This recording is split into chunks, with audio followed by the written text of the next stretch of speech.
All right, we're on. Welcome. Hi, Greg. Good evening. How are you tonight? Doing well. Thank you, Mayor.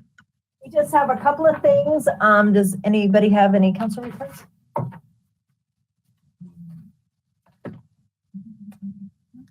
Councilor Opie? Thank you, Mayor. I just have an update from last week's proclamation request, if I can. So this week, so first of all, thank you, Councilor Baker, Mayor Pro Tem Demott, and Seymour, and others who have contributed to this. Right now, we are on version 7, I'd say. I think it's 7 of a negotiation to get a proclamation put into place that simply recognizes and sympathizes with those who have lost someone to gun death. So we've made a lot of compromises. It's a significantly compromised document, but in a good way, I'd say. I know, Council Baker, you still have some more edits you'd like to make there, but I would like to see if we can take another week and bring it on Monday. Sure. For a poll. Okay. Thank you. Anyone else? Councilor or Mayor Pro Tem? I had Environmental Advisory Board last week. Speak up so they can hear. And they went through a lot of their same things, and we talked about some of the programs that the city is doing. So it was a good meeting. I don't have anything specific besides they know that I provided that the details around the solar stuff that Christensen, who's the chair, gave me. And he was pretty excited to know that you guys have looked it over. And then Paul Schmeeken and staff had some different things that they were talking with him about as far as things we're actually already working on. I think there was some follow-up that they were going to look at as far as like what programs are in place and what ones might make sense versus not. So there's just going to be more work on that. So it was a good meeting. And then the other thing I was going to mention, I don't know if you had time to stop by the drug take back, but I was there towards the end of it. I went in about the last half hour. They said they collected over 300 pounds worth of stuff that people brought. So it seems like it was pretty successful. They said that it had died down, and I brought the crowd with me because when I left, there was like 6 cars that pulled up. So that's it for me. You think of a little pill and 300 pounds, that's a lot. A lot. Yeah. I just had a NADA meeting last Thursday. We did our goals for the upcoming time, and the big conversation is 270 and the crash corridor, which is what we're calling 84th to 270. And they felt like they just needed to name it. So it is the crash corridor. And instead of being separate, still working with RTD and CDOT, how it can be done together. So that was the big topic of conversation. I had the Historic Landmark Board on Wednesday, and they discussed their summer tour update. There will be 4 tours in Westminster, and I believe they're once every month. So starting in June, so June, July, August, and I believe September. And the first one starts in Historic Westminster in June, and then they'll also highlight Schoenberg Farm, they'll highlight Savory Mushroom Farm, and then the Metzger Farm that we share bordering Broomfield. So those, our group is working hard on those. I believe that they needed some volunteers to be almost like a dozens, where you get a script and they'll give you talking points as far as touring with those who are on the bus. So they're looking for volunteers for that. A couple of our members aren't able to attend the tours, and so they're looking for maybe a fill-in for that. But overall, they're working hard and they're excited about those upcoming tours. Last week, as many of you did listen in on the Friday CML State House update, it was fast and furious. I never heard Megan Dollar talk that fast, trying to cover all the bills that they were trying to cover. Her whole team was just fire, and a lot of those got killed in committee. And I think there's, 12 days left now in the session, and bills are flying. So there's going to be some late nights this next week. Today I did the chamber update. You can go back and look at that, but I just recapped some of the highlights from last week's meeting, this week's study session, the town hall, made sure invited everyone to that.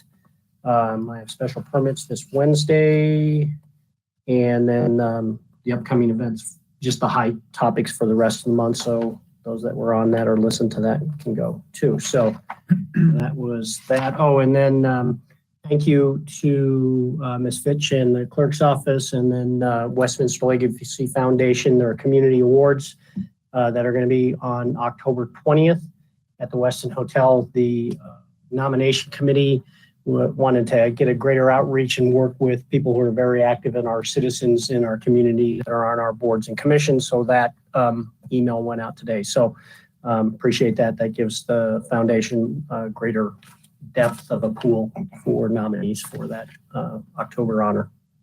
Really, Dr. Cogg's going to have a work session, virtual work session Wednesday. Is there anything you'd like to have us take there? It's a bit late, so. But maybe for next time.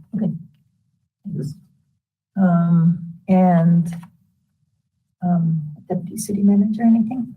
No report from the manager's office. Thank you for letting me support Jody Andrews tonight and being here, and no other report. Thank you. Okay, so our first presentation and discussion is with our recruiter, Greg. And thank you for being with us tonight. I sent everybody the newest form of what we're working with. So how do you want to proceed? I just make a couple of quick comments, if I might, Mayor. Sure. Appreciate the opportunity to be here with all of you this evening. The stakeholder interviews obviously have been completed. The survey has been completed, the employee survey. The two focus groups with the citizen and business representatives has been completed as well. And I think hopefully we've captured the essence of the comments in the position profile or the brochure that is before you tonight in textual fashion. After the last time we had an opportunity to speak, I've made a few revisions, I think as requested by some of the counselors. So hopefully I've captured the essence of those. Right now we're in a position where if we can wrap this up in the next day or two, then we'll authorize our design layout folks to proceed immediately on getting the visuals and everything put together. Probably will take about 4 days. We might have it back to you by the end of the week. Again, as soon as we get your concurrence on that document, then we would go to postings. Right now, we have postings set for June 9th, or excuse me, for May 9th. We may have to move those back a week. Again, it'll depend on how quickly we can get this document out and get it up. Right now, we're talking about posting at ICMA, the Colorado Municipal League, Colorado City County Management Association, the National Forum for Black Public Administrators, the Local Government Hispanic Network. And the Local Government Hispanic Network is the one that we provide Secretariat services to, and so there's no charge for that service. We're really desirous of having a 30-day posting period. That's why we may have to adjust a little bit from the May 9th date. Again, a 30-day period for that. That would put us in a position to have some preliminary Zoom interviews, I believe, either right before or right after the July 4th holiday. And then we'll work with you the next 2 or 3 weeks to also discuss community engagement going forward and the types of things that you're looking for as this process unfolds. Perfect. I'm going to ask Deputy Dorr to add to our agenda setting tomorrow to have, we're going to put a placeholder. So if everything's ready to come to our, we have a council meeting next week, so it's a perfect time to approve everything so you can get going the next day. So if we can put a placeholder on our agenda for next week, that would be wonderful. Understood. Thank you. And if you Great. get us, we can see it, so everybody feels comfortable, then we can take care of it. Great. Well, hopefully, like I said, if we can wrap that up tonight, then we can get to work on that and have that to you hopefully by the end of the week. Great. Okay, do you want me to just start with the first part and see if anybody has anything for the first page, or? That's fine. I know there were some comments, throughout. Hopefully we've captured those. I think they've all had the document to review. So yeah, I'm open for any comments or questions. I'll just, I know that we had on that first page, I think it was, we had talked about where we sit, and I saw you put us 20 minutes from each side of, we're in the middle of Boulder and Denver. So that was a little bit more spatial for me, at least, to know where we sit as you're reading it, but I'll open it up to whomever. So I have a strategic question, if I can. Do you think we should be given this much information rather than the candidate doing their own research? This is pretty typical. There will be an abbreviated version with some of the postings, but for anyone wanting to pull up the full brochure, this is pretty standard for us, which again, with graphics and visuals ends up being about 5 pages. Obviously, they'll do their homework very well in addition to this. Okay.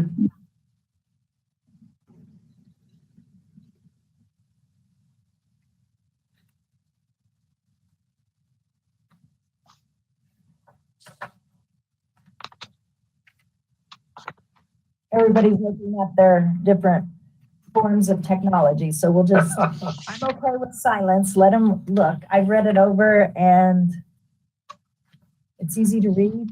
It tells a lot about us.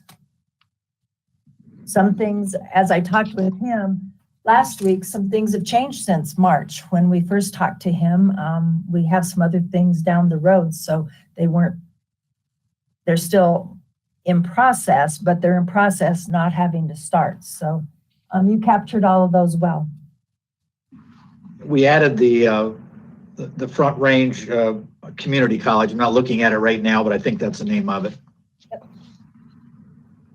So under community, you talked about transportation. Can you please change that to commuter rail connection? It's not a light rail. And I apologize. I wasn't able to hear that comment. The light rail that's identified in the community section, it's not light rail, it's commuter rail. Oh, really? Okay, I stand corrected on that then, because I had seen that term in a couple of different articles. Yeah, So you say you say as commuter rail? Okay. Transportation nerd thing. Okay, no problem. We'll correct that. it's slightly educating the difference.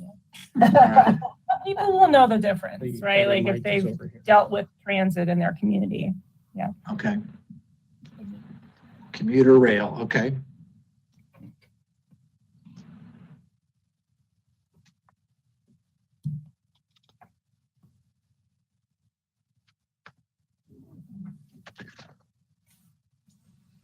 We also added the municipal judge. That was pointed out.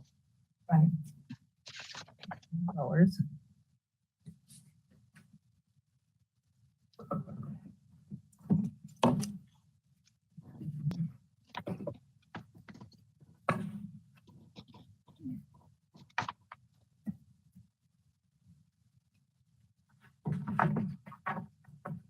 I was looking to see, because I know they had questions and we did get the update from somebody from HR about salaries and stuff. And so Yes. I, Very bottom. And that's always one of the major issues. so I just wanted to be sure we were okay with that. Yeah, next to last Oh, there it paragraph. is. The 250 to 325. That's one of the things he needs to know if you want in there. I had some questions about hiring practices in today's market as far as positions like this. In the past, we have kicked around the idea of, is it possible to have like a base salary and have some sort of performance bonus I know many, jobs in my company, we do that kind of thing. I wasn't sure if that kind of practice is used in these kind of leadership roles in municipal government. Yes, I mean, a lot of communities have those kinds of provisions now. Obviously, in this situation for your chief appointed official, it'll be a negotiated agreement. So, you'll have really total flexibility within Colorado law or your home rule provisions as far as how you'd want to package that. But a bonus would certainly be a possibility. We've not gotten into the benefit aspect of it. We normally don't for these positions. We talk about an attractive benefit package or a competitive benefit package, and we talk about an agreement being negotiated. But again, that would be one of the possible parameters you could consider. Yeah, great. Now, it may have an impact on your salary range, obviously, if it's going to be weighted one way or the other. Same way with deferred compensation. The last individual that you had deferred compensation that was much more generous maybe than some of other people in these positions, but it varies by community. Some communities will be a little lower on pay and a little higher on things like deferred comp. So that's kind of the point I wanted to get to with my colleagues, is if you look, and I don't know if you had a chance to look at what was sent as far as where Mr. Tripp was at with everything all in.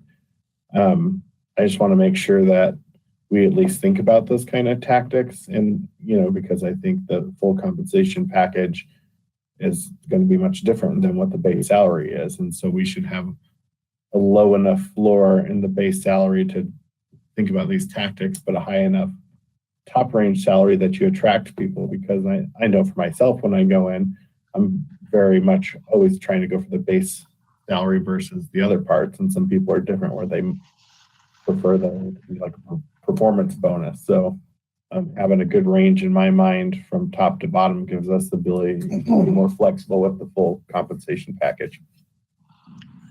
So you're saying that we should go with a narrower range, like 250 up to 275.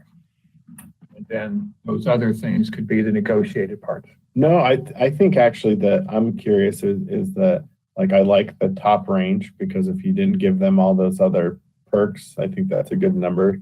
It's going to attract a lot of people.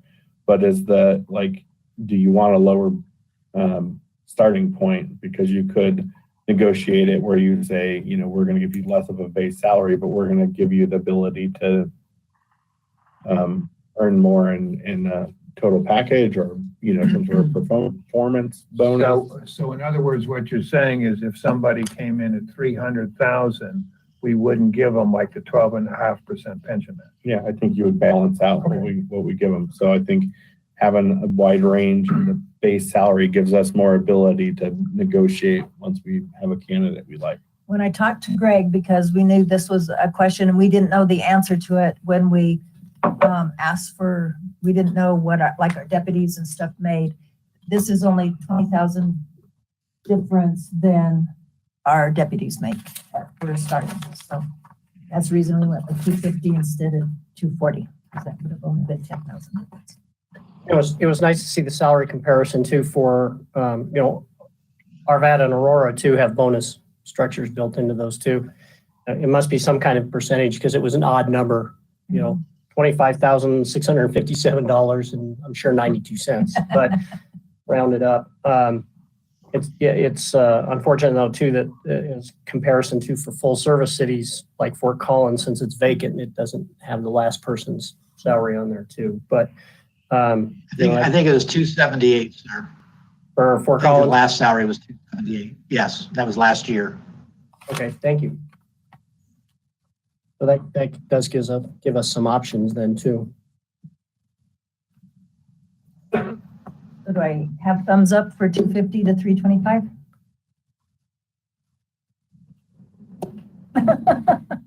Sorry, I'm just thinking of the midpoint of that, and that's kind of high. That's Yep. the salary. Okay, but if we didn't give a pension match, that's $30,000 right there. Boom.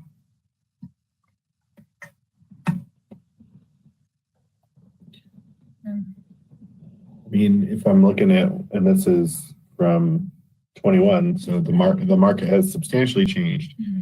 Most companies are talking this year to just keep up in salary, that they're gonna, if you did anything less than 8% cost of living increase, you're basically not giving a person a raise. And that was from a couple months ago. I think that's actually gotten worse.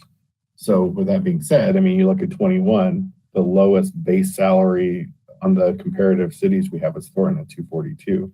I'm certain that that's changed. So I think I'm comfortable, but I mean, I understand your point, but we are in a very strange market. I know. When you look at Boulder, because that was the most recent hire on that chart too, and that was the base at 290. So Are you okay, Lindsay? We have a majority that says yes, so we'll keep that number in there. Is there anything else that I missed that we needed for sure to run back by everybody? I think that was the major one. I think, yes, it was, Mayor, and I think we caught all the others and made those changes. We'll obviously get the light rail switch to commuter rail. I don't have anything else in my notes that we did not capture. The only other issue will be if I can have the flexibility, depending upon the day we get this approved from a standpoint of the full visuals. If I have to move it a week, is that okay? I won't move it. I won't move it if we don't have to, but I really want to keep a 30-day window for submittals. Sure. And, you know, it's one of those things, if we have to take a poll quickly and Monday night affirm it, we can do it that way so that you're still on the 9th, but we can actually vote on it, but you guys have the go-ahead to keep going, so. Okay, fair enough. We're flexible. Anything else? I don't see anything. Thank you for being with us tonight. No, I appreciate it. I enjoy the rest of your evening. We'll be getting that to you real soon. Thank you. Bye-bye. Before we go to our next thing, I haven't seen this man for a very long time. I'll greet her. I see on I'll the greet screen. her. Okay, Deputy Dorr. Thank you. I think we're ready for your next presentation. And if I may, just invite the appropriate folks to the table. Thank you. I'll introduce Dee Weiser, Stephanie Troller, and they'll introduce themselves and we will commence. Thank you. Thank you. Mayor Pro Tem, Council, thank you for being here today. Before I introduce our guest speaker, I wanted to just kind of frame it up and explain why we've asked him to come here and present on business improvement districts. We've had a developer approach economic development and asked us to petition for a bid. But since we do not have bids currently in the system, we wanted to have a 101 and help explain what a bid is, business improvement district, how it compares to other special districts. And so only the best for you. We've invited our state expert who is fantastic and well-versed in all special districts. He's going to tell us what a bid is and really give us that comparative analysis of what other special districts. So with that, Dee Weiser. Thank you, Mayor, members of council. If I can get the next slide up. Thank you. In 1988, Nancy, almost as long as I've known you, the Colorado Municipal League asked me if I would contribute some time to draft some legislation to create business improvement districts. And we worked with community development and economic development people around the state to design this legislation, which was passed. It is a separate political subdivision of the state, and it's designed to do things specifically for business and economic development. I will say when we were working on this back then, we sort of envisioned it more for historic downtown areas that were competing with malls outside the downtown area or outside the city boundaries, and allow this as a way to allow businesses to tax themselves to create business opportunity in the downtown area. But it's not limited to that. And if we can go to the next slide. A BID can only be formed within municipal boundaries. It may not include any of the unincorporated territory. I think we went one slide too many. We can go back. And it can only, this is the most important part perhaps, it can only include commercial property. And commercial property is defined to be that property which is not classified for property tax purposes as either residential or agricultural. Now, there is the opportunity for the BID to have taxing boundaries and then additionally a service area that goes beyond the taxing boundaries. And residential property can be in the service area, but should it change classification, then it automatically becomes part of the taxing boundaries. That's kind of rare in my experience. But again, if you think about it in a downtown area, or maybe there's property on the periphery that's gentrifying and changing purposes and so forth, that might be a place where it would happen. So let's go to the next slide.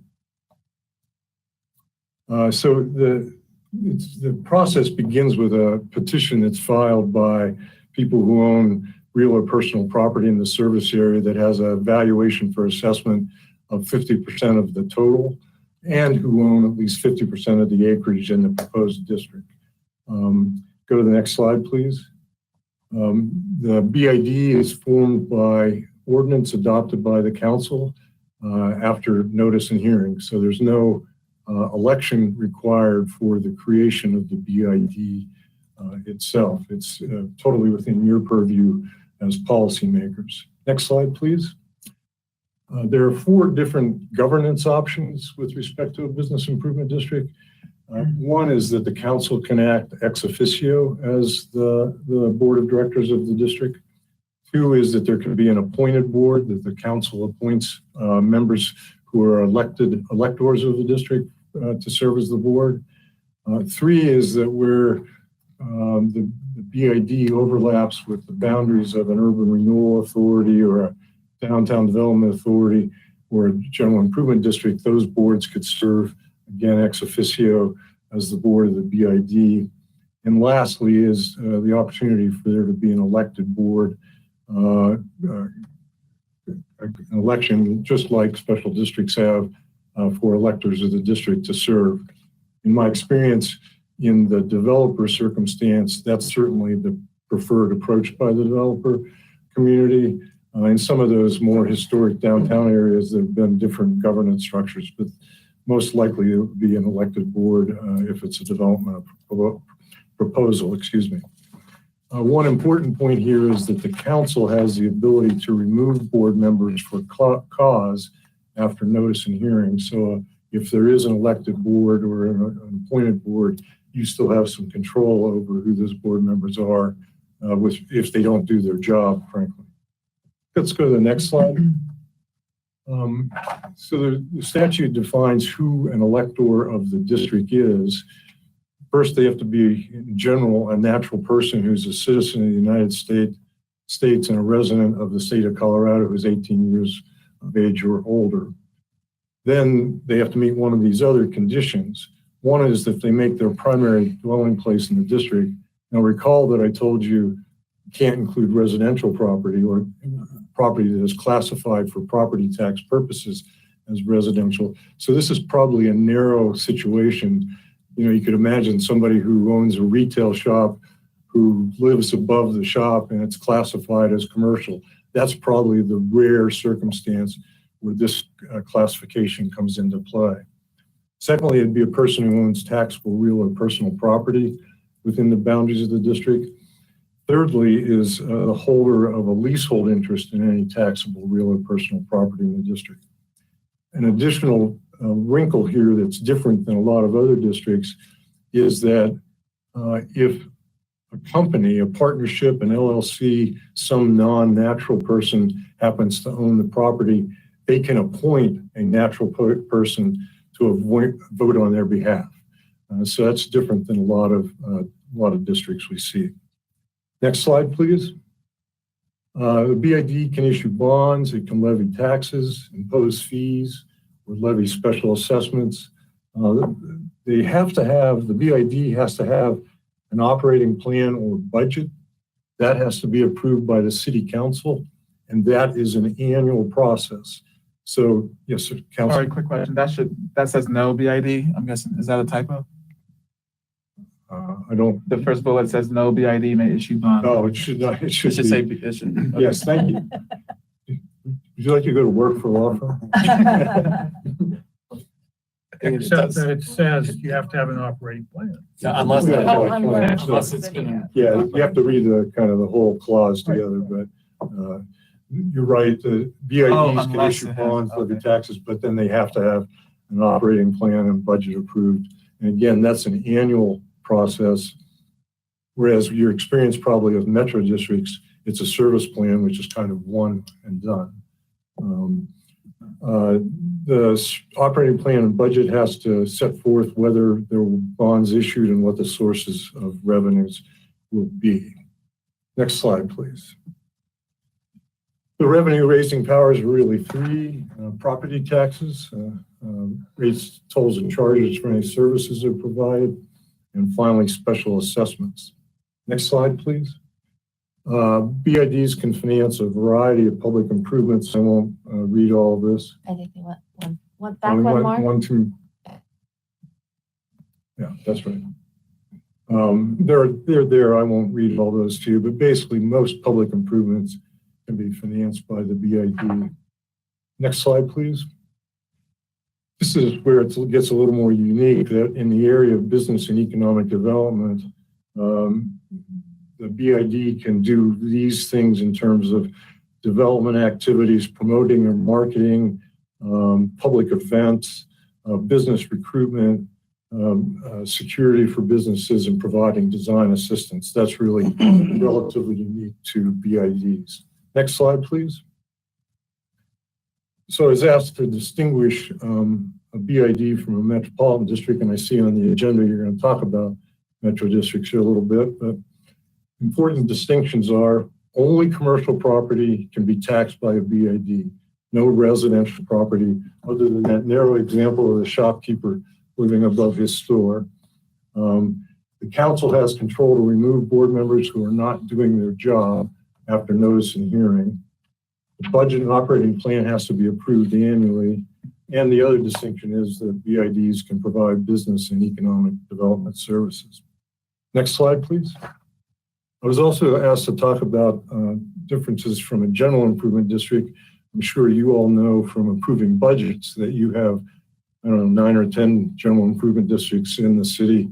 And so like at Mandalay and over here at downtown, and they too are taxing entities. The differences are, again, the BID can only include commercial property, and the council is the board of the GID, whereas there are those governance options for the BID. And again, the BID can provide business and economic development services. GID does generally have whatever powers the city has, depending on what their voters approve. And I should emphasize that I didn't make that point earlier. If the BID is going to levy taxes or incur debt, then the voters, the electors of the district have to approve those taxes and debt. So with that, Mayor, I'll stop and take questions.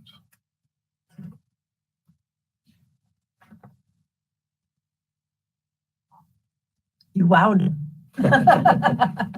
So the GID, that includes both residential and commercial? The GID can include any taxable property.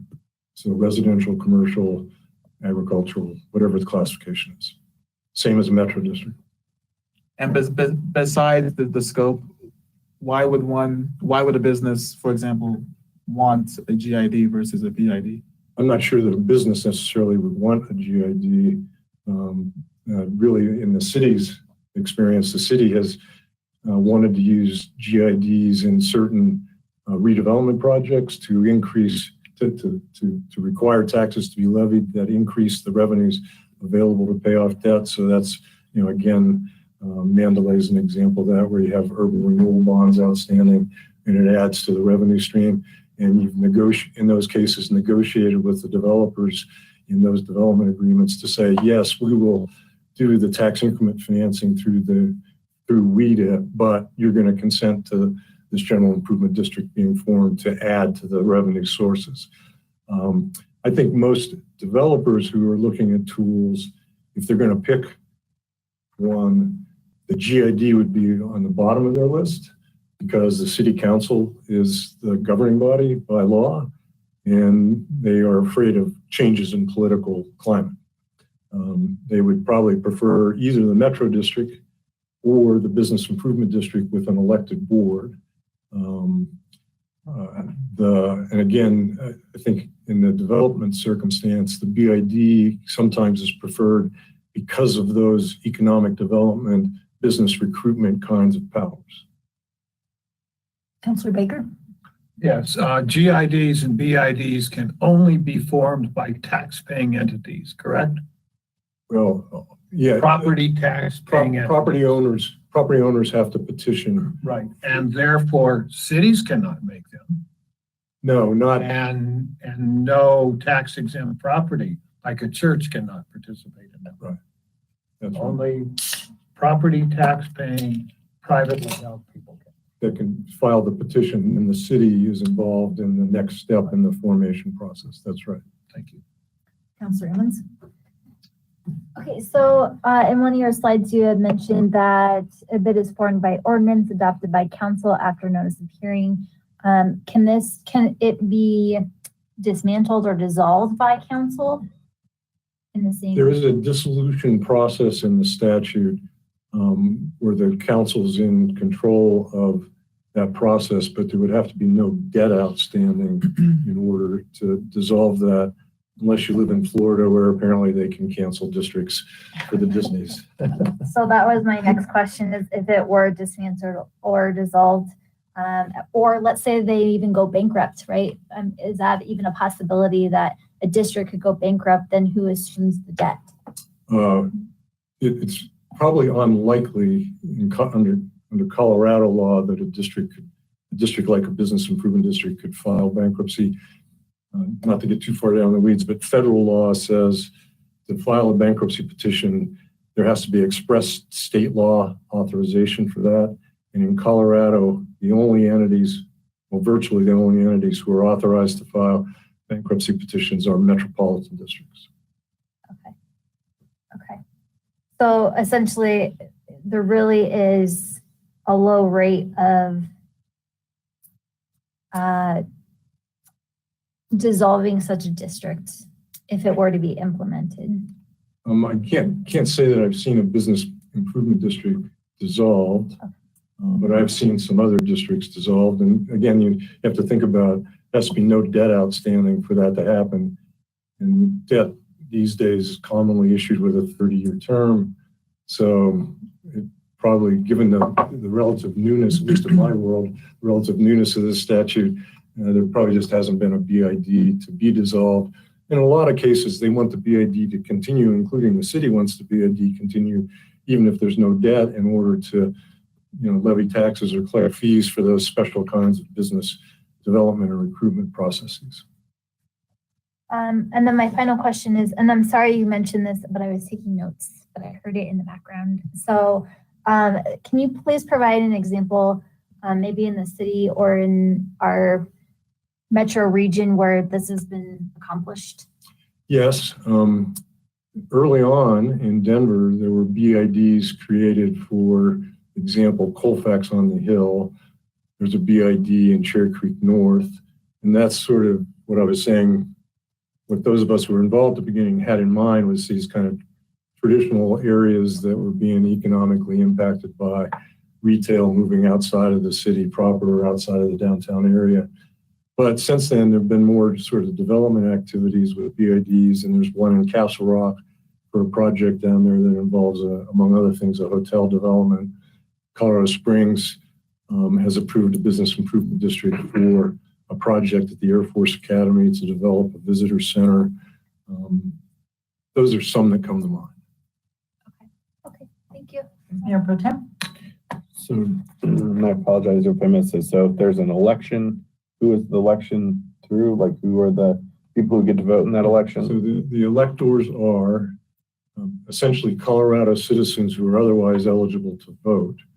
And then they either have to fit into one of the following categories. They have to live there, they have to own taxable real and personal property, or they have to lease taxable real or personal property. So again, if you think about the traditional downtown example, there might be a business that leases its space, doesn't own its space. That could be an eligible elector. And finally, if it is an LLC that is otherwise qualified, the LLC can't vote, but they can appoint a natural person to vote on their behalf. And so then in those elections, who typically runs those elections and who's responsible to pay for them? Well, I think in terms of who runs it, it depends a little bit. For example, some of the ones in Denver were done through the city clerk's office, but some of the developer-oriented ones like Castle Rock and Colorado Springs, staff for an outside law firm has basically run the election process and been the designated election official. That's it. Thanks. Councilor Numella? Just to build on that last question, who paid, where does that money come from? Yeah, that's a great, I forgot to answer that question, so thanks for the follow-up. There's under the statute, you can require a deposit when a petition is filed. And so if they were asking the clerk's office to do it, you might require a deposit to pay any cost. My guess, again, in the developer circumstances, they'll just do that away from the clerk's office, so no city involved. Okay, and then I did have another question. Just how many mills can you get with a bid? Under the statute, it's unlimited. Of course, well, two things. You have to pass an election in a developer circumstance. That won't be that hard. But there are also practical limitations. And maybe this is a point I should have emphasized earlier. If you think about this as being property owners who are commercial and retail owners, these are more sophisticated people with higher leverage than in a residential circumstance. And they're actually going to review the title work that says there's been this ordinance recorded that created a BID. They're going to understand what that means, and they'll be concerned if the mill levy can go too high, and they may not buy, or they may want to reduce the price. Or I've seen arrangements where they've negotiated with the developer, you indemnify us if the mill levy goes above X. So, and I don't mean to impugn residential buyers, but we've all been to closings and see a stack of paper this tall, and probably people don't read all of that. In the commercial context, I just think that's less likely to be a concern. What's the average?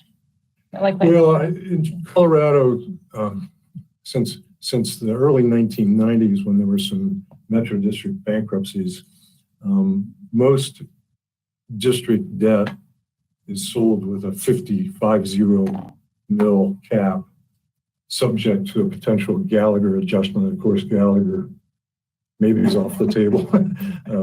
I saw in the paper today that maybe it's going to be back on the table, or at least an adjustment to the residential ratio. But it's 50 mils, John, is the cap. But again, you, as policymakers, that's going to be part of your decision-making process. They have to bring forward the operating plan and budget. If you think the mill levy is too high, then you don't have to approve it. Yeah, it would be helpful if this developer, whomever is bringing this in, could just help us, or have staff help us understand what are bids generally assessing themselves in this area, like what's tenable, right? As I know, I'm thinking of like 40 West, the Colfax one in Lakewood. I don't think it's a ton of mills. I think they're pretty lean, but I don't know what they're, Mr. Dorr might know. I think it's 5 or 10 mils. Oh, that's right. from my Yeah. recollection. Yeah. So that's pretty significant versus 50. So I think again, it depends on what the purposes are. Yeah. I think that one was probably more business recruitment kinds of things, right? Streetscapes, things like this. Yeah. If it involves infrastructure development, then there's obviously a cost to that, and most likely there'll be bonds issued, and that's where the mill levy gets higher to service that debt over a 20-30 year period. okay. Anyone else? Mayor, if I could, just for Mr. Weiser, if the city's approached by a commercial landowner who wants to have a BID on their land, what kinds of questions should the city councilors be considering with a request of that nature? Well, I think it's what's the development going to be within the boundaries? Is it development that you wish to encourage? And this is where you're going to have to help with, the land use decision and this decision maybe get a little overlapping. What's the financial plan look like? Coming back to this question of the mill levy, is it in fact going to encourage development, or does it reach a tipping point where it discourages the development? And what are the benefits to the city and its taxpayers more generally if this development occurs? So is it something that creates primary jobs? What kind of employment is it? And then you obviously know there are NIMBY factors that will enter into these kind of conversations. So I think it's those, David. Thanks. Maybe I should say it this way. I don't think there's anything about the BID that's necessarily unique when you think about what you've done, improving metro districts or general improvement districts.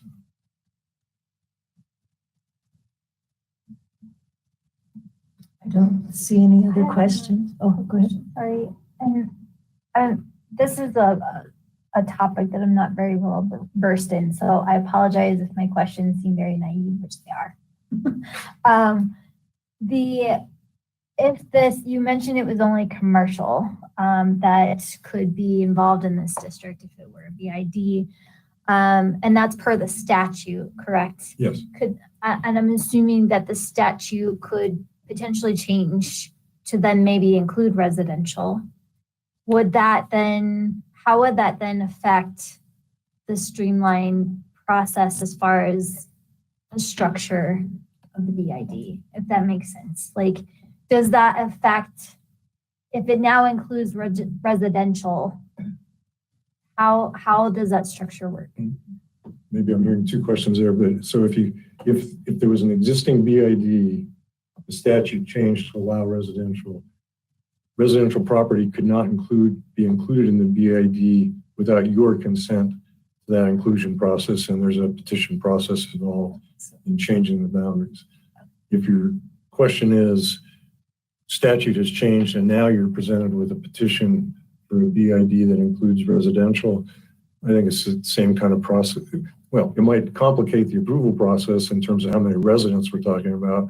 But again, if it's a developer circumstance, I don't think it substantially changes the process, but it changes, I think, your considerations and sort of takes you back to the Metro District conversation about, how are residents being protected? How are they being informed about the existence of these districts? And thank you, because that's kind of where I was trying to go, is like, is there any stopgap that would say, if it now includes residential, we as a council body have a stopgap to say, okay, we don't want this district anymore. How do we, does that make? Yeah, I think you're in absolute control under both of my hypotheticals. Okay. I also think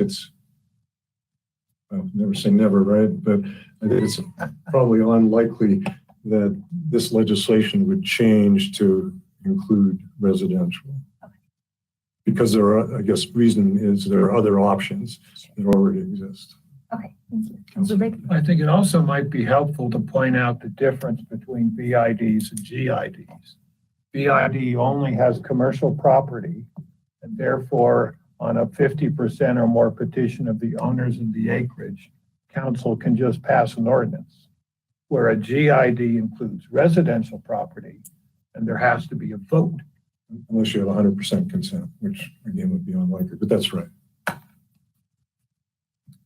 If I could, a question, would there be value in being very detailed in the operating plan if you were concerned about legislative changes and unintended? I mean, I think you could, I'm not sure you have to be too detailed. You could just say this can't include residential property, which is reflective of the statute today. And as I said, the only way the boundaries can change is with the council's consent. So I think, again, when we were working on this in the last century, the goal was to give municipalities a tool, but also to leave municipalities in control. I have a question. Yes. So this was a developer who's asking for this? Yes, sir. So any developer could ask for a BID and then council can say yes or no to Yes. establish it? That's right. Can it be just one property? It could be. I mean, you might be just feasibility issues there, but I suppose if you think about it, the Weston, maybe you could, maybe that would make some sense. It's got enough value to it if you were developing a Weston today.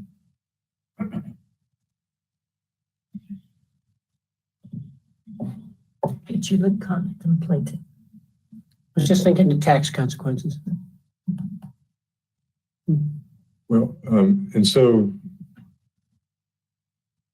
one of the advantages to all of these districts from the perspective of the development community is these districts can issue tax exempt bonds, just like the city can. So there's an interest rate differential there. From the perspective of the person paying the taxes, they're treated for federal tax purposes as something that can be deducted under current law.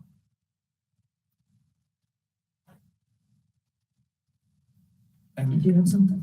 Thank you, Mayor Pro Tem and Councilors. I think on behalf of Ms. Troller, I think our desire for staff tonight was to give this preliminary overview and a little bit of information to the council, just to get some feedback as to the potential for having a business improvement district in our city. Obviously, if there was keen resistance to that, we would inform this development that's soliciting interest in this in our city and let them know this is where our Mayor Pro Tem and Council stand. If you're open to this and want to learn more, our staff would be, I think the idea is that we would be prepared to bring forth some of the details of the proposal and just kind of take a next step Yes, sir. forward. Does that make sense? Yes, sir. And Mr. Thor is absolutely correct. We are tentatively to come back with the prospective development early June in an executive session where we can talk about the project and their clients and their prospect businesses in a little bit more detail. Everybody okay with Okay with that? what we heard? Yep. Okay, absolutely. David, did you want me to stay around for Metro District conversation or no? Well, thank you, Dave. The agenda item that's an information only. It's a background document that's in tonight's packet. I don't know that City Council has specific questions about the info only. I see a hand up, so maybe if you're willing to answer questions, Councilor Namella? Yep.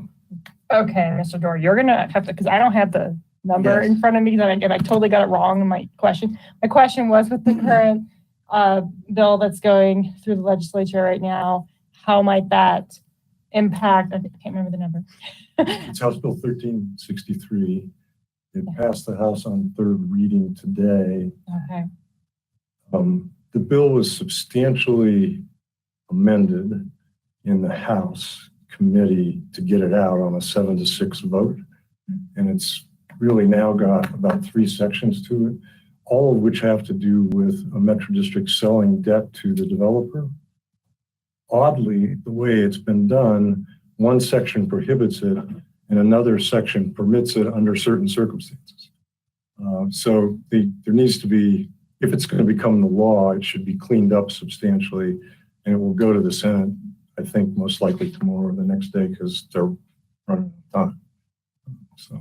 how does that impact the functioning of metro districts as they have been versus how they would function? Well, if there were a prohibition on developer debt, the development community would say that's a substantial negative impact because in some of these early stage developments, the developer is the only one willing to make a loan. People might debate that proposition, but that's the argument, I think.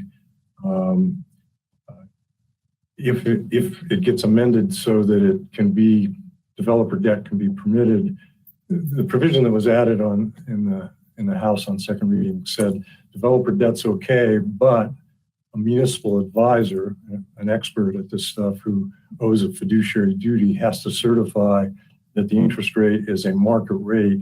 And then the bill also establishes a cap on that rate, which is something like there's a municipal market index plus 400 basis points, I think, or I don't know where it actually landed. It's all been kind of moving. It's fluid, I guess is what I should say. Thank you. Any other questions? Thank you so much for coming. My pleasure. Good to see you. Good to see you. Thank you. Thank you. Okay, next up, arts and cultural update at the MAC. Oh, and Ms. Opie, did you want to guide staff, direct staff to this item, please?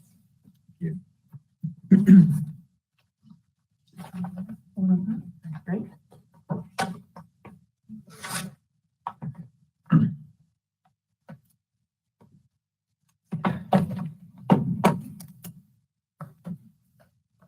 Council, thank you so much for the opportunity here tonight. We have Rich Newman, our Cultural Affairs Administrator, here joining us, along with Tomasara Mishler, as well as Lindsay Kimball. This is a team effort working through some opportunities that have presented themselves as it relates to the MAC and our opportunities moving forward. With that, I'm going to turn it directly over to Rich and let him take it from here. Hi, everybody. Good evening. Are you going to show your artwork? You should. It's amazing, actually. See? Oh, did you get more than the legs? Did you start the head? No, but I have a lobster pattern now because I need to have lobsters. Of course we do. We're going to yarn bomb, but that's for another. That's another story. Next year's big event. Yes. You won't be able to miss Cooking up it. some schemes.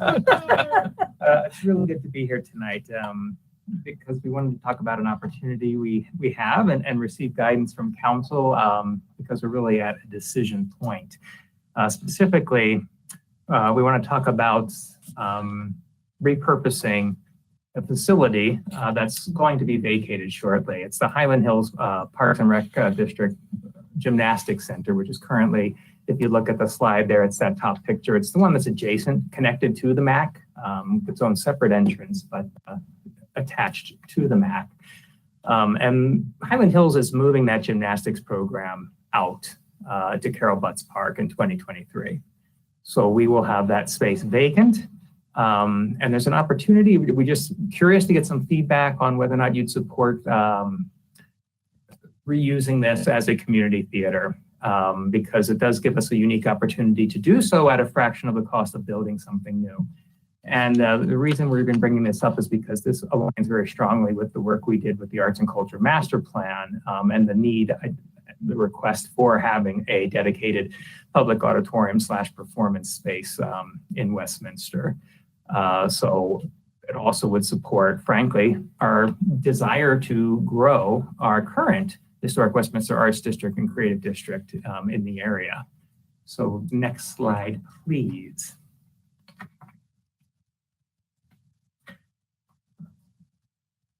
We had mentioned the Arts and Culture Master Plan.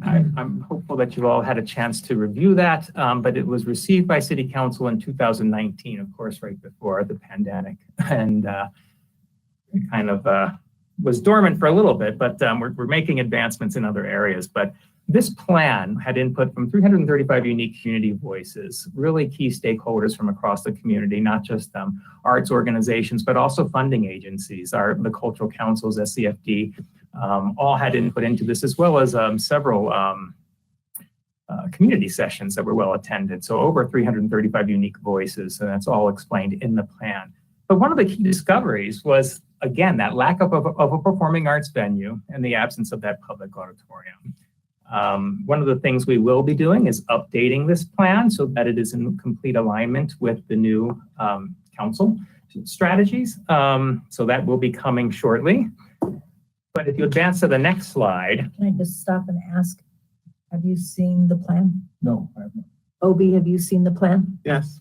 Have you seen the plan? Then we need to get a plan to Councilor Baker. And we can do that, certainly. The theater is actually, the reason we're even approaching the idea of doing a theater is because this is a really unusual space. Used to be a grocery store back in the day, if I'm not mistaken.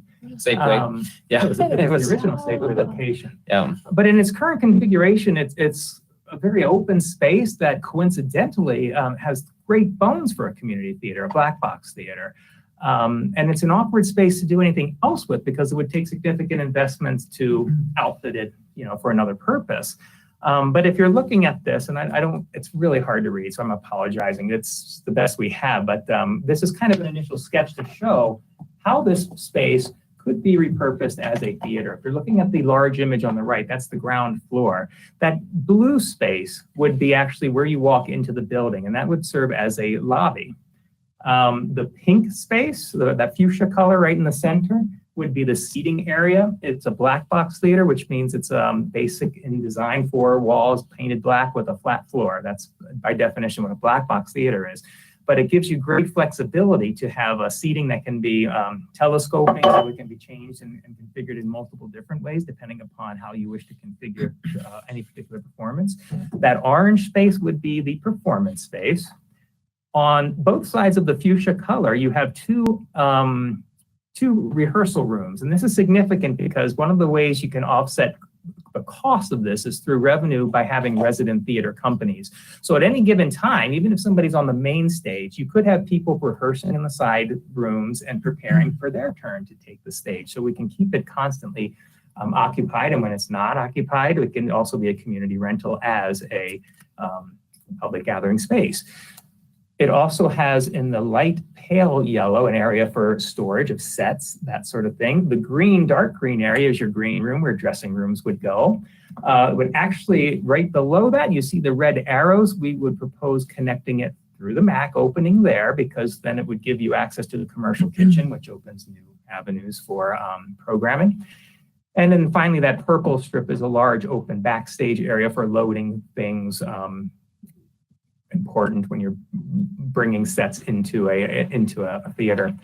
And then on the left is a second floor layout. What makes it really perfect for a theater is that there's already a control booth. It's a space overlooking the space where you would obviously control your lights, your sound, all of the technical aspects of the theater.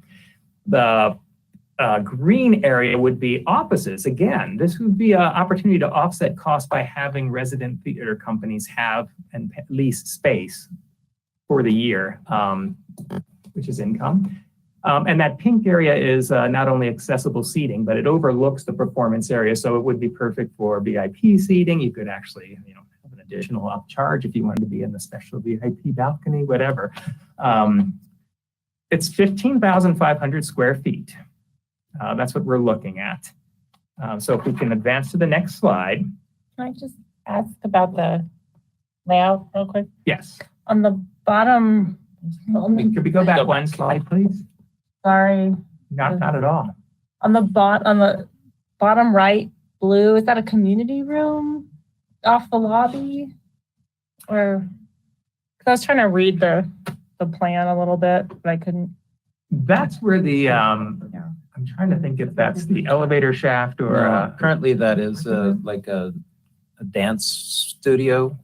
Yeah. And I think it's intended all to be kind of a lobby space, opened up and used for lobby space. There's existing restrooms there that would remain.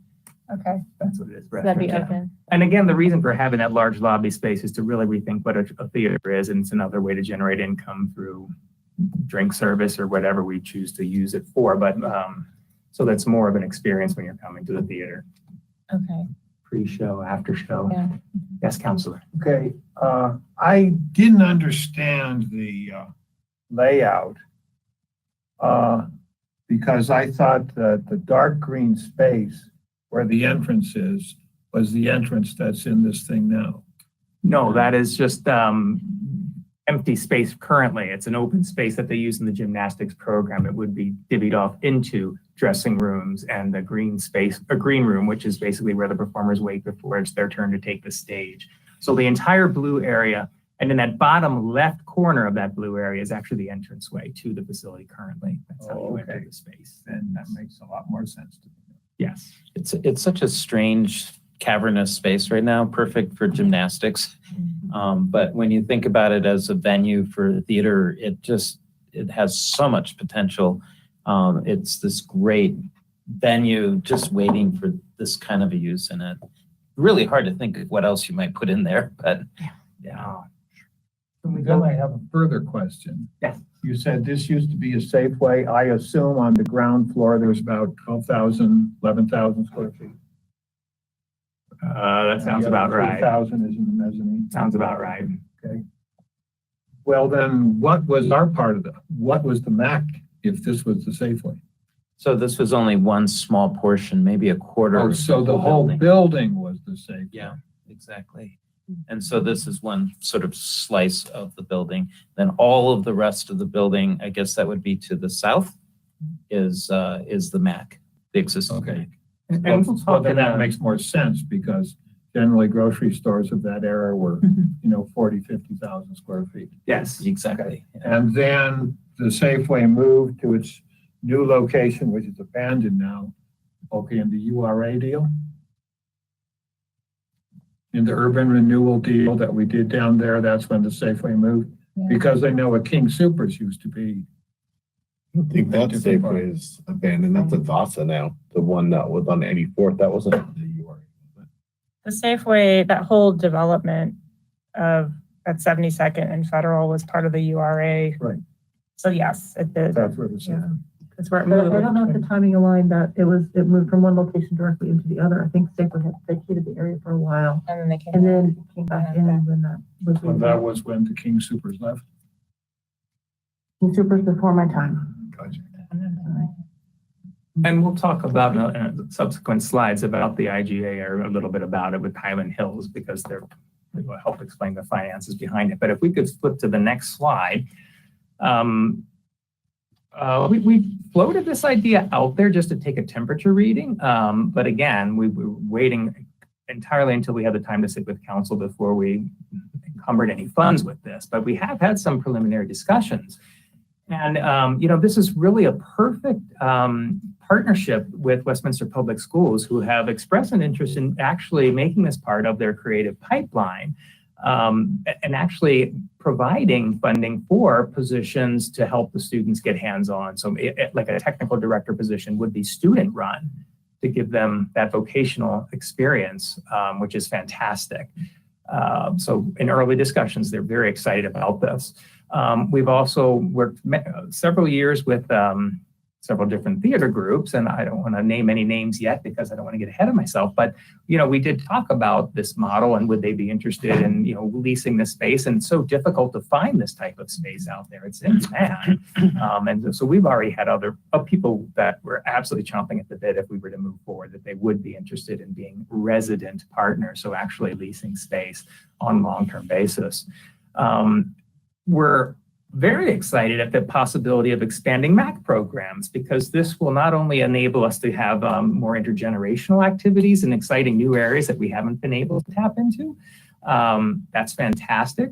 But it also, currently the MAC, as you know, is closed in the evenings, and that opens up opportunities to use the rest of the MAC for arts and culture programming in that evening when we're not capturing any revenue as well. Yes. How many seats do you think this would be in terms of the main theater?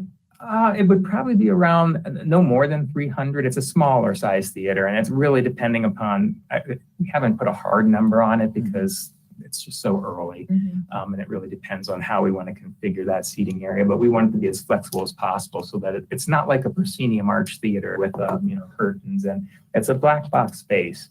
And these sets would typically be either in a thrust formation, so they're coming out into the audience and the audience is on both sides or three sides of it, or even in the round and having the performances right. And there's so many different variations. So to say how many seats, we're not quite there yet. But we know kind of what other size theaters are in our area, and trying to find, the sweet spot for us would be an important consideration. Absolutely. And of course, as we mentioned earlier, public use. When it's not actively being used, this very much fills that need and the desire, as evidenced through our master plan process, for a public auditorium for rentals as well. Next slide, please. And I'm going to ask Lindsay to talk about this because this really touches upon, it's a great partnership between Office of Cultural Affairs is what we kind of brand ourselves as, but of course, Parks, Recreation and Libraries, Economic Development, it touches on a lot of different areas in the city. But Lindsay, just to kind of talk about how this supports from an economic development standpoint. Great, thank you, Rich. Thank you, Mayor Pro Tem, and councilors. This is a very exciting project from an economic development perspective. Oftentimes, we find that artists and creative industries are those first pioneers who enter into these adaptive reuse and redevelopment projects in areas. And we actually have seen that recently with the pioneering efforts of the Medusa Collaborative going into the area, all of the great work that Colorado Sound is doing in the area. And, they're talking about the need to expand and invest further in the area. So we really see these creative industries, more galleries and design firms and web-based firms and all kinds of different creative and electronic media, performance artists who could go into this area and really contribute to that authentic nature of the whole artistic corridor that Rich was referring to. So as an economic developer, that warms our hearts because that's such a great driver for investment, for private investment in the area, which is so important because we can't, as the public sector, be there alone or driving the train. But when we have so many of these assets that we can highlight along that entire corridor, this is an opportunity to expand that. We have great representation of the visual arts and craft and makers in the district. We have obviously Colorado Sound, so that's performance music-based artists. But to add that addition of theatrical performances, to have the opportunity to enrich the programming at the back for folks of all ages to participate. So you heard about Westminster Public Schools, the seniors who are already using the MAC to have additional opportunities to have enrichment and also to have some cross-generational activity, which we found has been very helpful for both sides of the spectrum, for younger folks to be with people with more experience and then experienced folks to be inspired by a new generation. So all the way around, this is from an economic development perspective, very positive. Again, the arts lend to your authenticity of the location, and it's so important to support the artists who really give the area that character and the creative nature, because you could actually be a business that has nothing to do with the arts, but we have found that other businesses, accounting firms, I actually worked with a company that was international freight forwarders and shipping agents who were chose to be in an arts district because their staff wanted to be there. It was exciting and creative, and that creativity even rubs off on what someone might think is the more quantitative or more objective professions. It does allow them to use that side of the brain and activate that. Maybe they go outside, they walk, they see a great gallery, they go in there for their lunchtime break to clear their head and get some headspace, and you come back and you've got the answer to that really difficult scientific problem you're working on or something like that. But it just all kind of goes hand in hand. And I just think the artists are just a great contributor to our economic development in the area. I think it's important, two points I just want to call out, and these are both in the annual report, but there is a group, it's the Colorado Business Committee for the Arts, and these are the folks that every 2 years conduct an economic activity study and how the arts contribute to the state's economy. And the last report was 2018. Of course, COVID kind of delayed, kind of threw everything into a little bit of chaos, but in 2018, statewide arts and culture activity reached $1.9 billion. That includes direct and indirect spending from operations, audiences, and capital expenses. That's more income that's generated by transportation industries or mining in Colorado. It's hard to believe, but $1.9 billion. And also the Colorado Office of Economic Development and Trade states that Colorado ranks 6th in the nation in the percentage of its workforce employed by creative class occupations. So, one of the tenets of the Arts and Culture Master Plan is that we really want to be supportive of the artists living in our community and the people that are making their living through the creative arts. So this would be another avenue for us to continue to support them. If we can flip to the next slide, and we're going to talk about the MAC as it currently is, and I'll turn that over to you, Tomas, so you can kind of share where we are with the MAC and Yes, thank you, Mayor Pro Tem, councilors. It's a very exciting opportunity for synergies. And looking at the MAC, it's painful for me to say it, but the user base has been declining, as have revenues over the last few years. I asked Tim Lockermeyer to share some of the numbers with me, and because over the last few years, there was a drop in usage of about 20% between 2018 and 2019. So we've just seen a real steady decline. Also, rental revenues went down 5% during the same time period. And then I think specifically the whole facilities revenues went down 9% between 2017 and 2019. So all of the rest of our facilities are thriving. There's no question about it. This is one where I think the paradigm is changing. And there's frankly fewer people interested in that kind of a senior facility as perhaps in the past. So as we looked at this opportunity for, I guess for me, the word that really sprung out of this was synergies, and looking at how we could expand the programming into the MAC in ways that would really greatly enhance the population that we're already serving, serve new populations, and create real opportunities for individuals already enjoying the use of the MAC to perhaps have new opportunities to learn new skills, to volunteer, and to be a part of this new artistic endeavor if they so choose. And then there's also the sort of the big downtime after the center closes in the evenings, which is when these activities would be most active.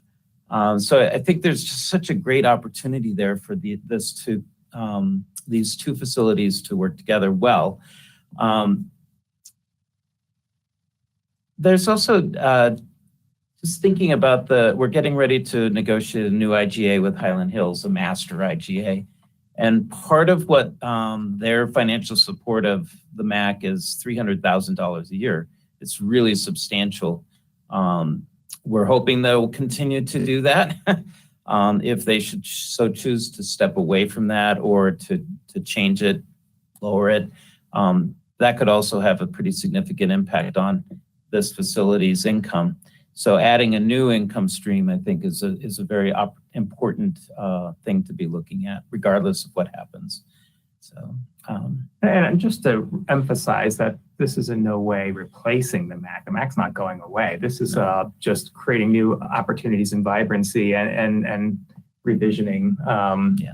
Yeah, so just want to be clear. Yeah, clearly. Shutting the lights Definitely off. not. That's not what this is Programs. No, just adding new programs. programs and expanded evening hours with, help us meet the needs, frankly, for arts and culture programming. My God, if we put a pottery studio in there, we can fill it. Oh, a lapidary studio. There's all kinds of opportunities that we'll explore, but if we could take a look at the next slide, please. So this is the question everybody's going to wonder, of course, because this is just doing your due diligence. What's it going to cost? So the great news is that because we're reusing an existing facility, there's some significant savings that we can realize, both from an operating perspective and from a construction perspective. We're looking at about $4.3 million from the latest estimate, which is just from February of this year. So it's pretty fresh. It's about $276 a square foot. And then if we were to build a similar theater, just freestanding from the ground up, you're looking at about double that, around $10 million. We checked with Thornton. They're building their wonderful new theater from the ground up, and they're spending about $640 to $660 per square foot, and that's in $2018. So add another 40% or something crazy like that. What did North Glen, what that just opened? North Glens was, it's kind of hard to compare apples to apples because, of course, that's a multi-use facility, has recreation and senior. But that is 87,887 square feet, and they spent approximately $54.6 million on that facility. On the entire That's facility. the entire facility. Not just the theater. It's hard to compare apples and apples. Yeah, and that's a whole recreation. Yeah. Yeah, and their theater is 340 seats, I believe. It should be comparable in size to this one, I think. But I can tell you, just as I was sitting out in the lobby, It's I have- about really $600 a square foot. I have additional costs of from 2018 numbers. Lone Tree did a facility that was $728 a square foot. The highest was Lakewood, who came in at $977 a square foot. And this is from 2018 when the numbers? City of Thornton did a feasibility study, and that's what these numbers are from. Wow. Both the City of Thornton's current theater study and their economic viability study are both on their website. So I could certainly send you the links if those are things you would like to see more about. Another question I had, is the MAC currently open on Saturdays? I believe it is. I can't remember. I'll have to get back to you on that. Yeah, I'll find out. I don't think it is on weekends. I And think Mayor it's Pro No, Tem it's had a question. yeah. So this would certainly expand the usage of that facility. Mayor Pro Tem? I'm just curious what we're thinking the revenue stream is gonna be for that large number. What's our goal? No.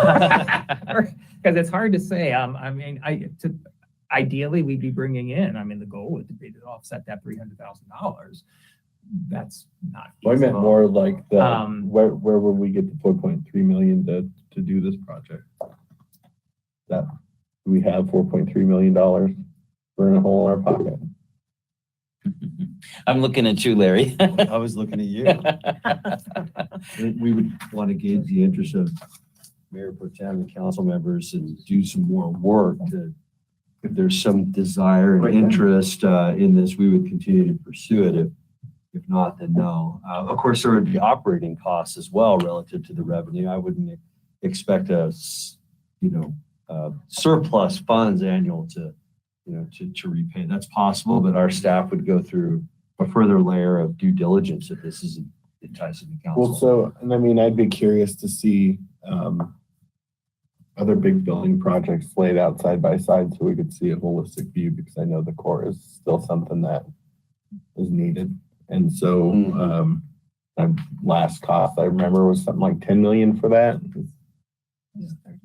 A multiple of that. Councilor Namella? So I'm super stoked over this idea. I love reusing the space to get something that the community has wanted for so long. And we have a big population. I mean, North Glen has a theater and we don't, and they're much smaller. So I'm really excited. I would think that there must be grant opportunities to help offset some of this cost up front. I don't know if there are any ways to look at, if you are really serious about utilizing the school district, are there any kinds of grants or other funds that could be tapped with respect to the school participating and or some type of business partnership to help fund. So I'm not very scared over this 4.3 million. Yes, I know we have to figure out from where it would come, but for the value and what it would give back to the community, I think it's so tiny compared to all the other communities that are looking at $50 million to get the same kind of bang for their community.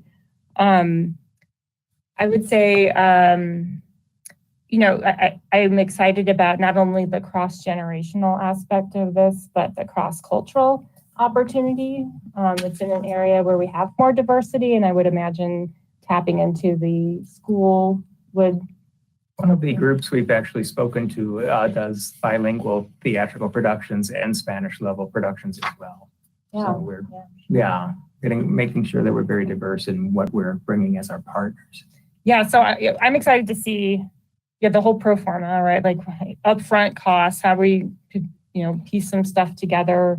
If there is some type of, if it's not all cash upfront, or, if we incorporate this into some other effort that we're going to do. And then the only other thing I would say is that we put on our big boy pants and actually adopt a cultural plan. So in 2022, this year, as we're updating it, instead of receiving a plan, can we adopt it and be serious about culture in the community? So that is just my. Councilor Evans? Well, a lot of what Mayor Pro Tem and Councilor Namella had mentioned was for me to make if this comes forward to council for a decision, a formal decision, I would need to understand in more detail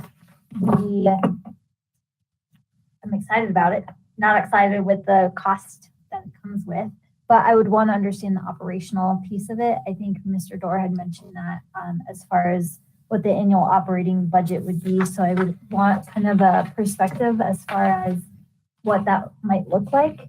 We have done an We do. analysis, if that's helpful.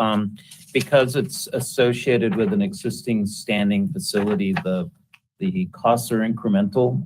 We estimate about $166,000 a year of additional operating expenses. So security, utilities, those sorts of things. It mostly comes from having to expand to additional hours because it's closed on and evenings, of course, for performances. So we'd have to have staff there. And that makes sense. And I would just want to understand then the flip side of that is what the revenue we project to bring in so that, right, we're kind of either breaking even or that we're not going to be in a deficit, a major deficit. That would be something that I would look at as far as kind of a long-term perspective. And then I would want a better understanding as far as from design to construction to completion, how long that time frame is. I think that's missing. And I know that this is kind of conceptual with not knowing where council is, but I would want to understand that those details as far as from the time that we say yes to the time that we're go on moving this forward and actually bringing it to the community. What we do know is that the Highland Hills will be out of there early next year. And with that, we start to incur a cost from that vacant space. Sure. I would just want to understand though, if we said yes, like, is this a 5-year process? Is this a 1-year process? I would Absolutely. kind of want to narrow down that time frame. Yeah, so I need a little bit more details, but so far I'm feeling pretty good about it. I would like to know from the community what they feel. If they come to a council meeting, great. Let us know through public comment or whatnot. I know that we have that kind of captured within our master plan, but just that would be helpful to understand. So. If I may add, we actually plan to do additional engagement. We want to honor, obviously, the people that came forward for the master plan. But that was a very foundational plan. And if we were to make this commitment, we would want to do a lot more engagement with the public, especially in the neighborhood in Highland Hills. Harris Park.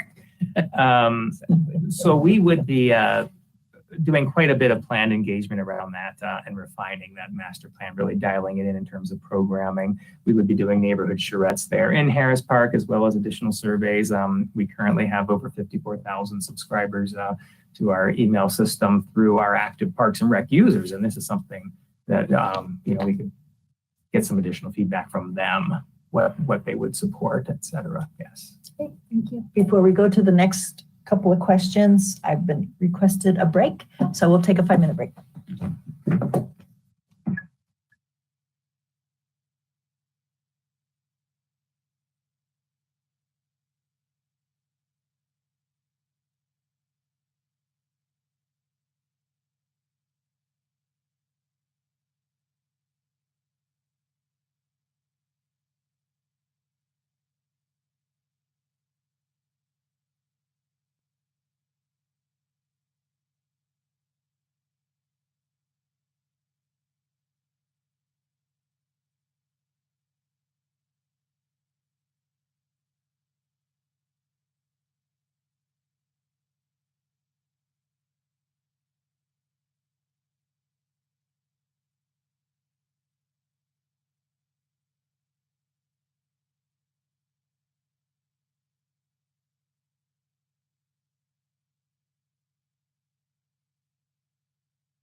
We should get that. We're back on? Okay, Oh. we're back again.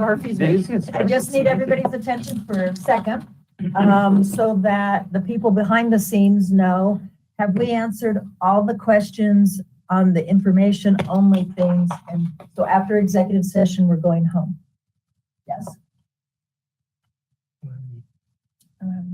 Okay, so to the team, we're going home after executive session, so we don't need you. You can go home too. Okay, now we have Counselor Baker. Thank you. Could we clarify? I hate it when we mix percentages and dollars. That drives me crazy. Okay, so how many users have we gone down? What is really 20%?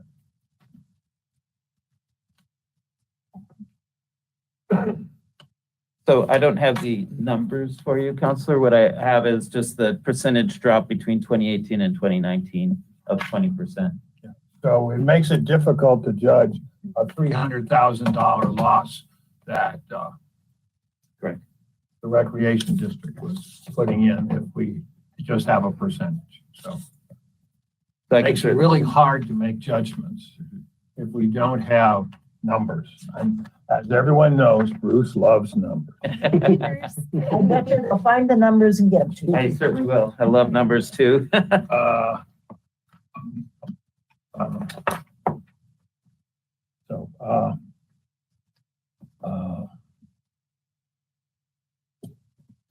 It was my impression, it's Highland Hills, right?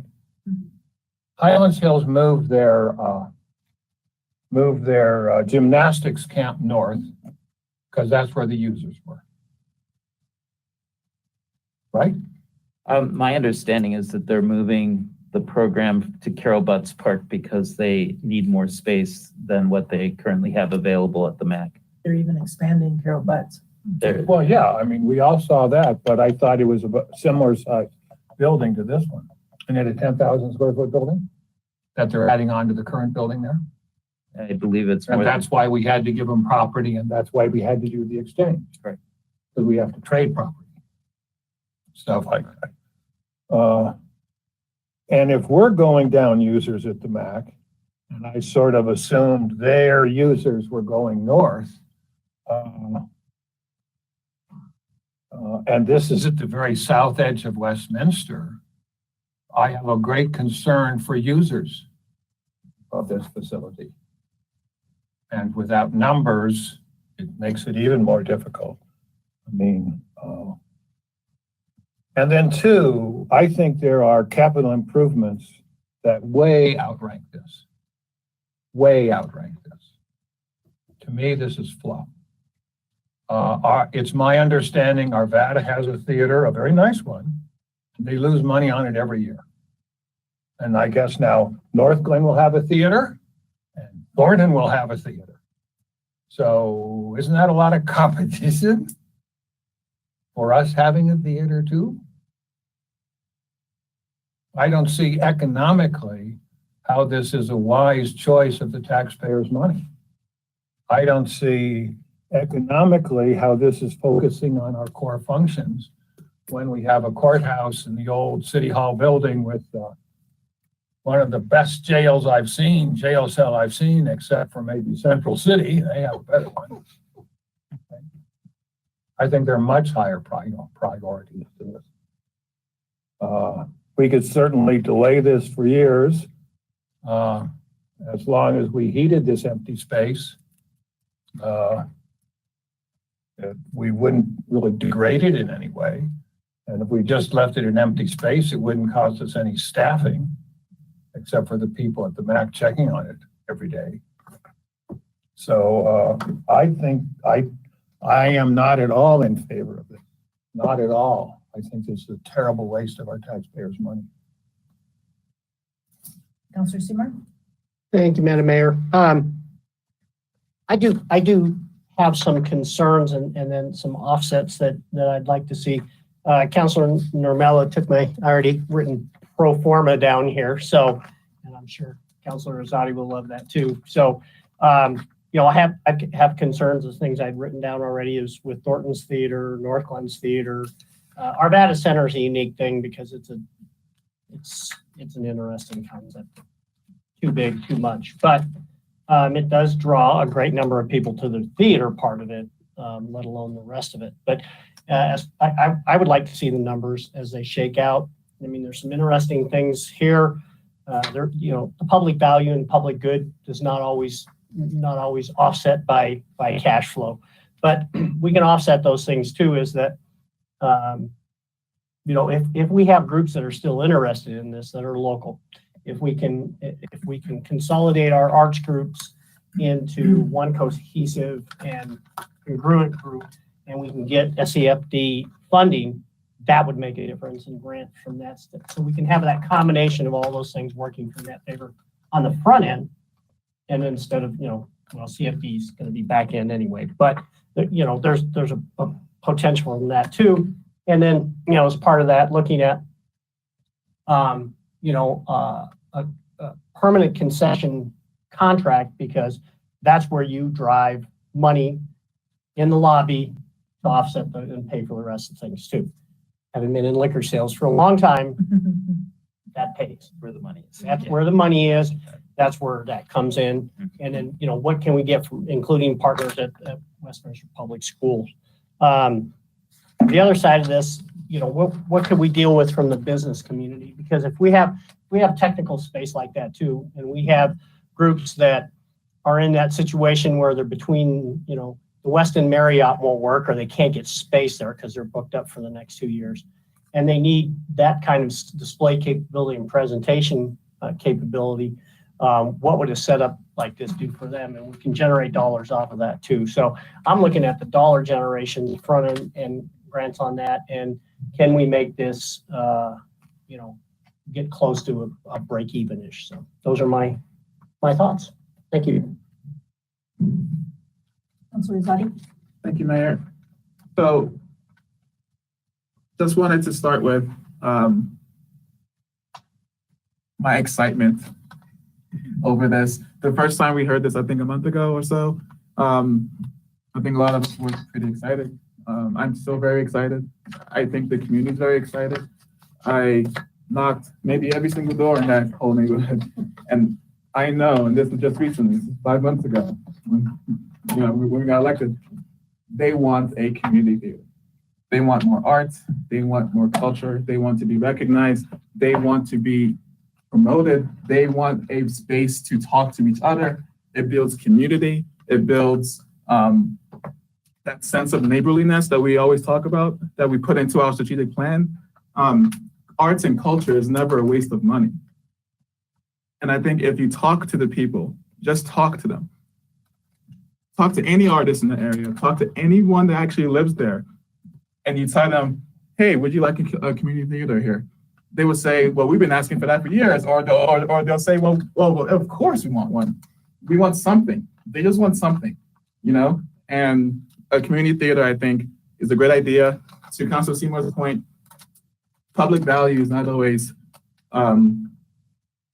does not always get paid off, right? So cash flow sometimes is not the priority. I think there are lots of ways that we can break even, and you've heard a lot of those ideas already. So that's not really a big deal to me, because I think we can break even there and we can find the money there. I'm very curious about one-time money like the grants, and I'm also curious about the ARPA funds. So I know that's coming to us, but what we've allocated those to, I think that's going to be an important conversation too. So there's a mix and match of stuff that we can do to pay for this thing. It's very valuable, and just wanted to say that. So pro forma, yes. Timing, yes. Would be nice for the next time you bring this in. I'm sure the reason why you don't have it is because you just wanted the direction from us first. I'm not sure how my colleagues feel, but it's probably my favorite yes that I've ever said yes to. So far in the 5 months I've been here. So thank you for this. And just on that note, I do really get excited about. I got excited too. I'm so excited.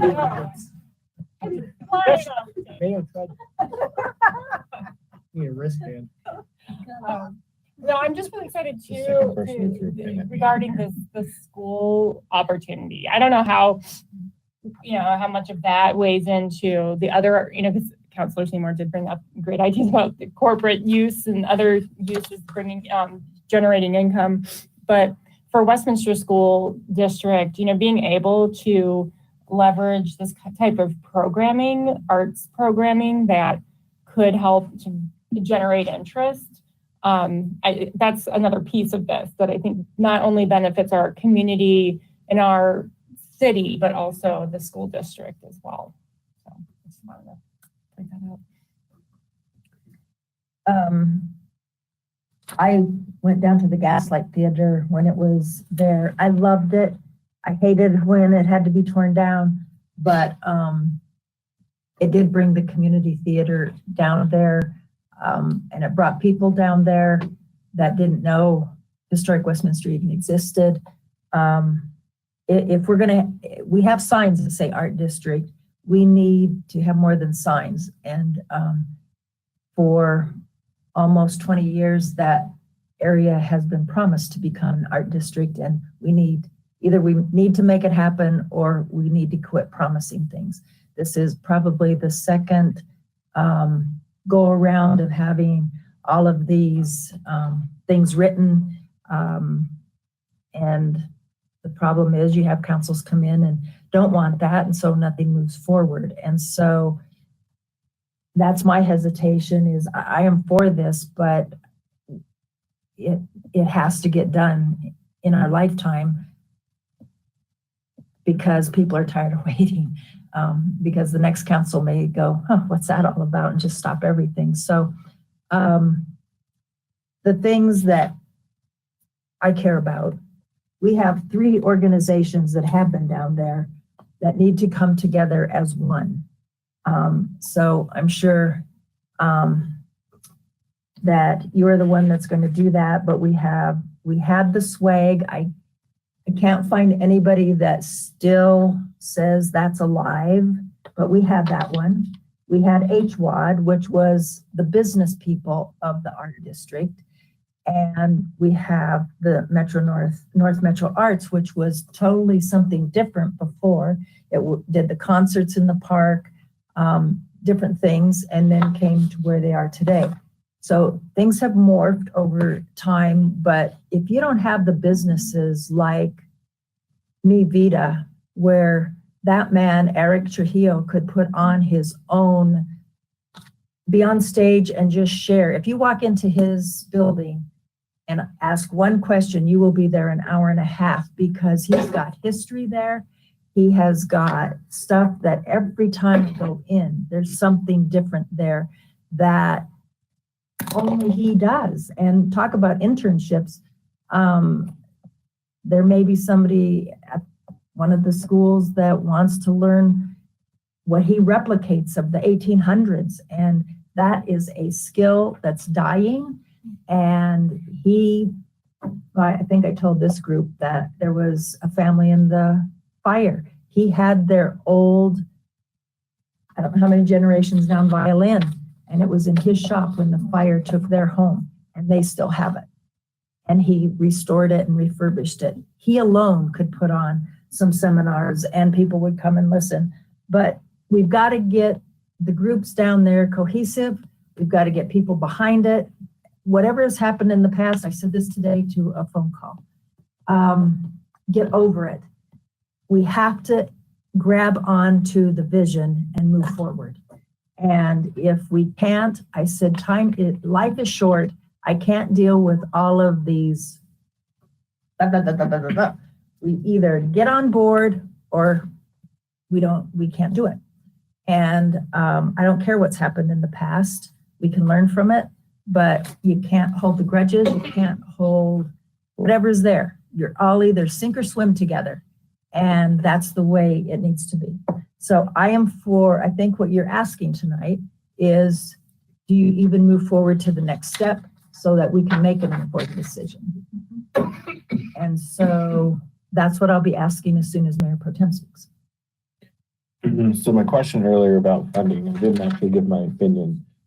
I do think this is exciting, but only if we have money to pay for it. And if you gave me competing issues between this and a court, we need a court more.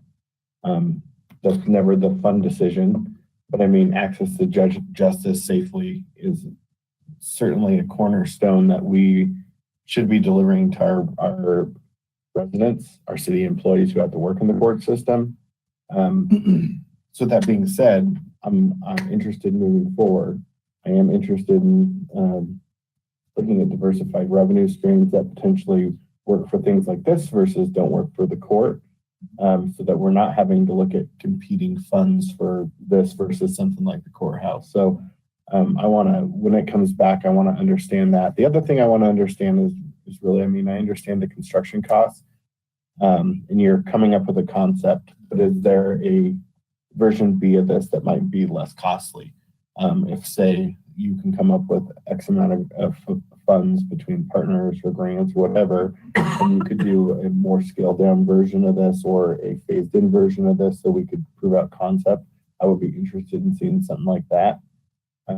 I certainly agree with the mayor that whatever we do, if we're gonna, and this is why I'm even hesitant to, say let's move forward, because people are gonna assume that means they're getting this, and we're far off from that, I feel like. So measuring expectations, I think, is important, but I definitely think that we need to bet this out. It's a good opportunity, but we have some work to do before you get let's build it tomorrow kind of thing for me. So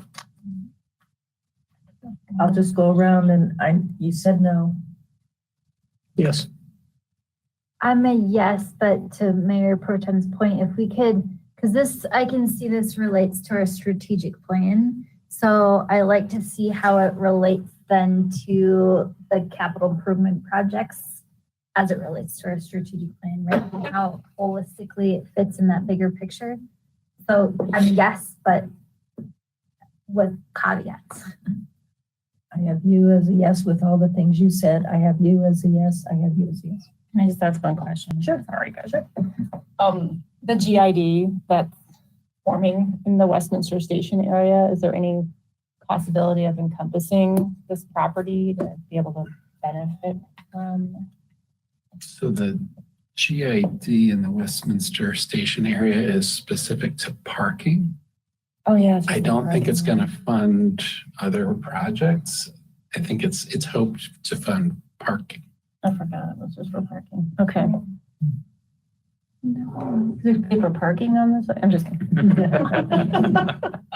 Just run a shuttle. And drive-in theater. There you go.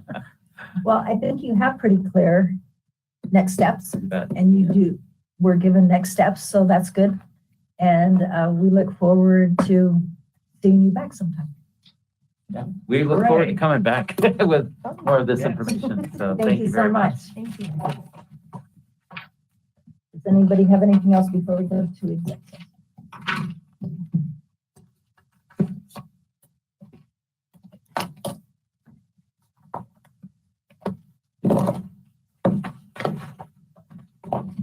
Mayor, let me just, if I could, welcome our. Sure. Bye. Thanks for coming.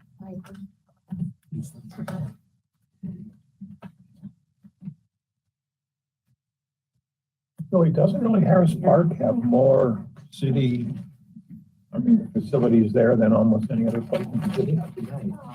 They've got the MAC, they've got the library, they've got the swimming pool, they've got the courthouse. Thanks, Reggie. Good night. Bye. Yeah, for a concentrated area.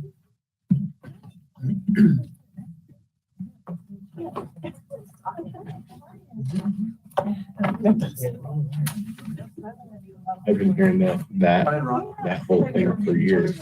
I've been being told that that's. Yes. City facilities doesn't mean culture, doesn't equate to culture. Good. Awesome. How are you? They're just building. You guys want me here again? Good, thank you. Good to see you. Oh, yeah, I'm going to call the police.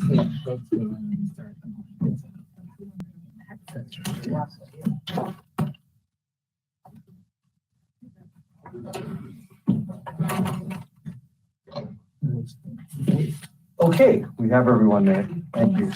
We have reason for executive session. The Dave, I'm gonna do the public session and then we'll. Oh, yeah. Right. Yes, I please. just want to confirm.